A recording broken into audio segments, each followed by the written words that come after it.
Okay, here's a series of practice tax return from Drake Tax from 2024.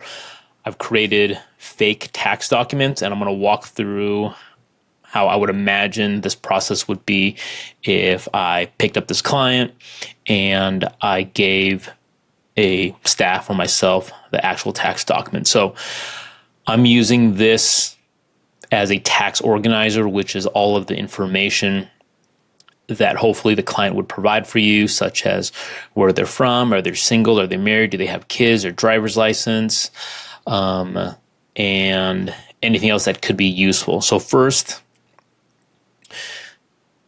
and one thing I did do is I actually created the state tax return, even though in this example they suppressed it. So this is a fake client, Ponderosa Pine. They're unmarried, they have a kid, and they work full time. So that means they're going to be head of household.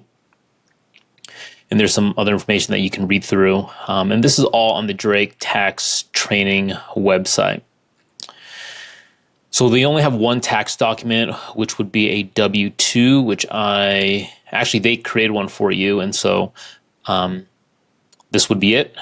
That way, hopefully, this makes it feel real. Because I think to get better at tax, you actually have to do the real thing as well as look at documents of what it would actually look like. This is probably not what clients will potentially give you. However, if you do give them a interactive tax organizer, you can ask all these questions and they should fill it out for you. If they don't, then you'll just have to get used to asking them the question. So all they have is this W-2. And when I typically input tax information, I have two places to put it. One is going to be what's called like a 1040 reconciliation, which looks like this. This should match the first page. There's the W-2 wages, and this is the first page of the state tax return. This could be extra for a lot of people. For me, I think it's a good training program for staff as well as a good habit to have. Other than that, we can start inputting the information. So we start off with the social security number, which is this, and the name, and they all go right here. So head of household. I've already input this stuff in, so I'm just kind of showing you. You want to have the birth date, their occupation. They indicated that they had no foreign accounts, no crypto transactions. Here's their address with their zip code. Resident state is Georgia. Their dependents, they said it was Spruce. Spruce's social relationship with son was in the house for 12 months. This is their birth date. They spent $300 a month on childcare, so that's $3,600. There's some due diligence in here that you have to answer, or else they'll give you diagnostic. Here are the wages. EIN for the business, address, name of the company, the wages, federal tax that was withheld. These things should automatically populate, as well as the Social Security and Medicare tax withholding, since it's a standard percentage. Georgia, I just made up the state ID number. Here's the state wages. And then they gave us a fake like driver's license number.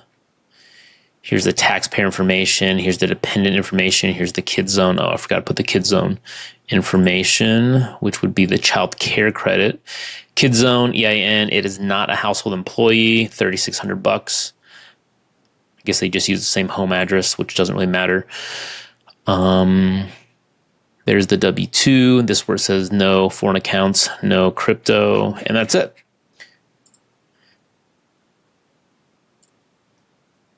And then now we see if it matches.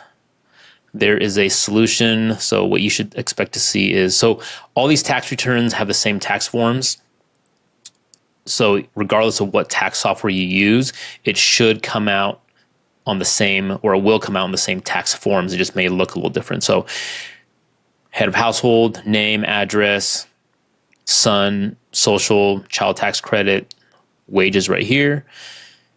They get the standard deduction for head of household. Your taxable income is $93,600, which tax on that is $13,957. They get the child tax credit as well as the dependent care credit or child care credit. And their net tax owed is $11,357, but they had $17,500 withheld from the paycheck, so they are overpaid by $6,143. Pretty straightforward. And then for Georgia, they all start with the federal AGI. Georgia has their own their own standard deduction, which is $12,000, which is different than the head of household one. And then they also have essentially like a dependent deduction or personal exemption at $4,000 per dependent. And then their tax is 5.39% off of the Georgia taxable income.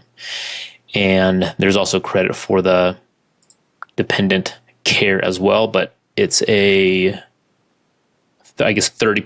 of what the federal allows. And so the net balance, since we assume that they didn't pay any state taxes, their balance due to Georgia is $5,183. So that is a super basic tax return, and this is just practice one. Hopefully this is helpful for anybody. If there's any questions, obviously just ask them in the comments.